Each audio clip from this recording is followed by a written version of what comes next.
was that you couldn't win or didn't win, I should say. There was a lot of reasons that went into it, and we could have won. We didn't win. We definitely could have won. Little things hurt us again. Missed free throws, turnovers. Same story with that stuff. The challenge going into the night was mentally, let's bring it again after a draining game that we had in Oakland last night. And I felt like, they were ready to give us that game. And we were not ready or willing to take it and at least do the things that are required to win NBA basketball games. And when you leave it up like that, anything can happen. I learned some new. It's fun every night. I hear different rules of what's a foul, what's not a foul. I got a technical tonight. I didn't know that if you try to draw a charge and you flop, that the flop is a defensive foul. I thought it was just a no call. I guess I was wrong on that. There's a couple KCP. I got, James Harden shot 20 free throws doing the same thing against us, and Zoe gets his shoulder ripped, and it's frustrating. We're trying to teach this young team how to play and what to do and do it properly, and it just feels like every night it's a different excuse on why we're not getting calls and what the definition of verticality is. And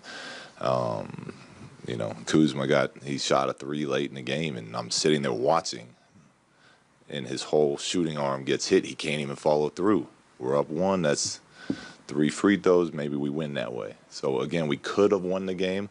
Now it's not their fault, because we definitely did our part and didn't do enough on our end to take it out of their hands. But it's frustrating, because that's another one. It's another game that is in the loss column that we could have won. Now, the difference is, earlier in the year, I was telling our guys it doesn't matter if we win or lose. It's how we're playing. It's building our habits. But I told them today they've set a expectation and a standard for themselves that I now believe they are ready to win ball games. And I thought tonight was one that we let get away from us. So it's frustrating, but we. We'll see how we bounce back on Christmas. Luke, they went on an 8-0 run to close that third quarter. How much of that do you think was the turning point in the game?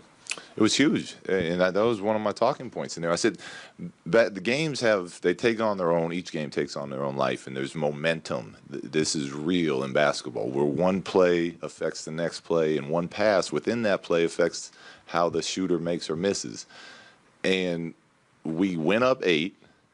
We got the stop with AC making a great defensive play in the post, and right at that moment, Harkless outworked all of our guys. We had 3 guys in the paint, and he just went down and took it and laid it back up. So instead of us getting a paint stop where we can get out and run, maybe push it to 10 late in the third and go into the fourth with a 10, 12-point lead, they put it back in, cut it to 6, get a couple stops, and now it's an even ball game. So just like that one play, shifts momentum to their side, and then they take a lead in the fourth, and now we're trying to scrap and crawl our way back into it because we weren't willing to get dirty and grab a loose ball. Look right here. How much do you think this officiating stuff that you mentioned, even going back a few games, how much of that is just these guys are young, they're rookies, so they're not getting calls? Do you think that's it? Some of it, yeah, but then I was told in Golden State that they don't look at jersey. They don't look at names on jerseys. They only call what they see. So if that's the case, that shouldn't be an excuse for it. So I don't know. It's I'm getting different answers every night, so I don't know the answer to that. Hey, Luke, what did you want on the play out of the timeout where Kyle had the ball at the top of the key? Because it looked like he was starting to milk the clock, and then he went. And then Yeah, we're not trying to milk the clock there. So the play was, the first option was KCP coming around the shooter side, and they played that well. And after Julius set that rip screen, the only way to take that away is if Julius's man helps on KCP. So now Julius flips that screen to Kuz. and there's no help there to bring Kuz to the top of the key.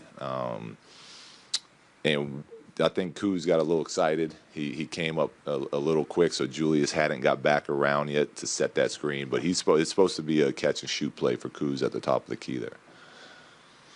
Same sort of question for the final play. What's the thought process in terms of deciding who you're going to have on the floor for a moment like that? You talking about the very last shot for KCP? Well, normally the guys that have been in the game, they each one of them can make shots. KCP is, although struggling with his shot the last 2 games, he's got some years of making big game-winning shots. He hit a big tying shot up in Portland for us. So, I like leaving at least one big in to set solid screens, and then you got shooters spaced around, and we got a really clean look, and I think KCP makes that most nights. It's all you can ask for, and he just didn't drop down for us tonight. How did Brandon's absence affect the rotation tonight? It affected a lot because Brandon, we've been playing Brandon at multiple positions. He's been playing backup 4. He's been playing 3. We use him to handle, to get Zoe off the ball a little bit.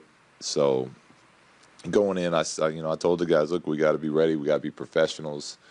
We're going to have different lineups tonight, and different people are going to get chances to play. We played, a lot of these guys played 35 to 40 minutes last night. We're going to be tired, and it's our job to be ready, and I didn't think we did a good job of that. I thought guys on our bench were pouting.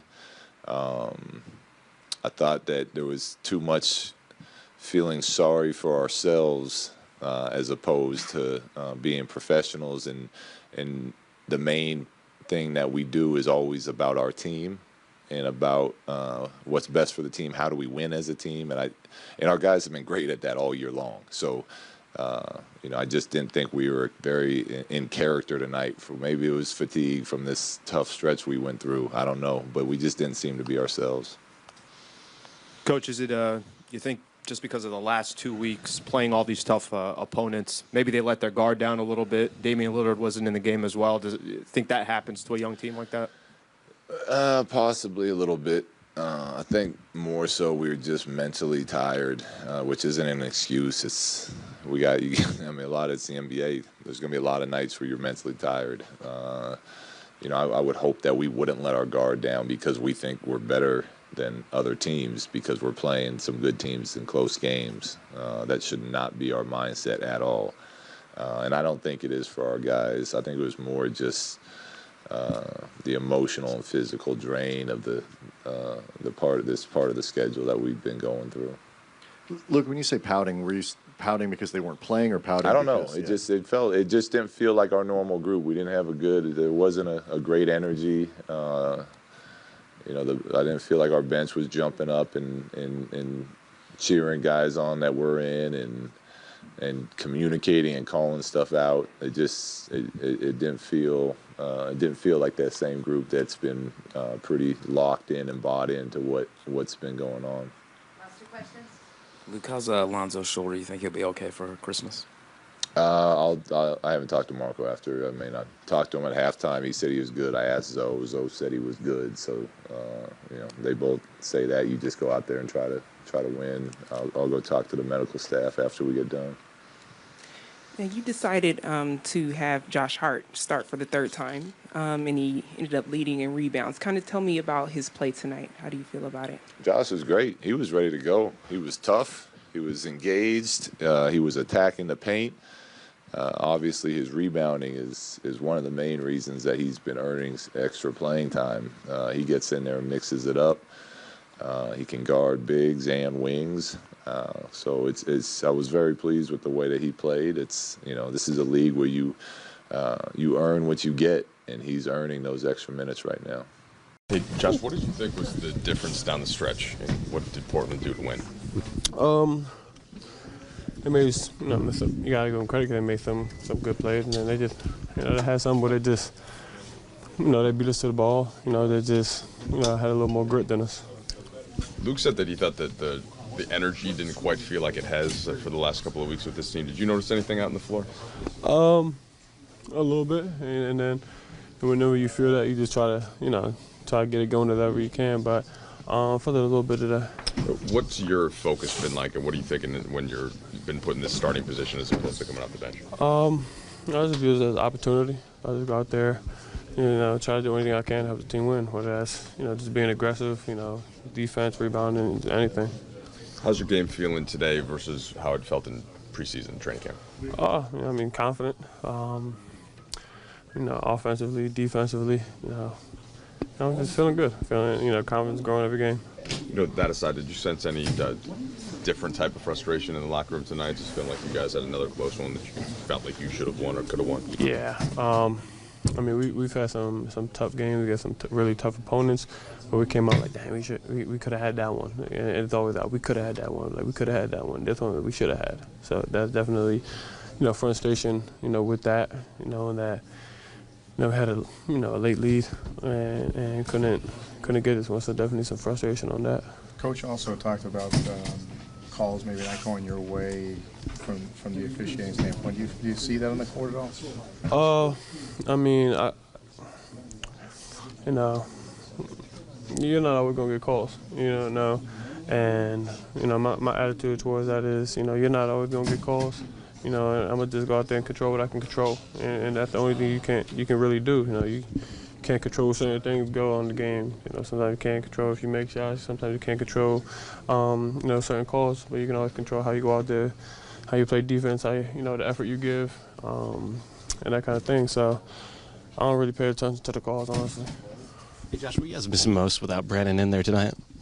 Definitely his slashing. He's able to either get to the rim or his decision making has definitely gotten a lot better. He's able to, find his holes, find open teammates. So, we definitely missed that.